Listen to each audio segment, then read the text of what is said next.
বিদেশ থেকে ভিক্ষা করে আমাকে আনতে হয়, আর এই চোরের দল আমার দুঃখী মানুষের সর্বনাশ করে বা লুটতরাজ করে খায়।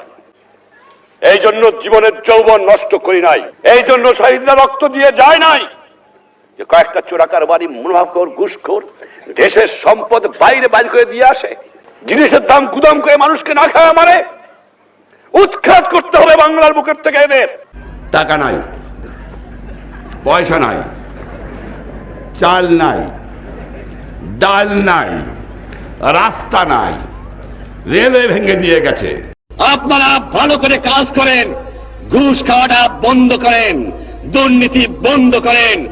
দেশে অন্ধ অন্ধ দুর্নীতি ভরে গেছে। আমি আশ্চর্য হয়ে যাই, যাও ভিক্ষা করে আনি, তাও চাটার গুষ্টি চাইতে খেয়ে ফেলায় দেয়, আমার গরিব পায় না।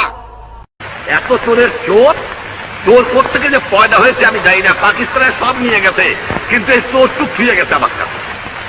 এই চোর নিয়ে গেলে আমি বাঁচতাম, কিন্তু দালাল গেছে, কিন্তু চোর গেলে বাঁচা যাবে। শতকরা 20 জন লোক শিক্ষিত, আমরা শতকরা 20 জন।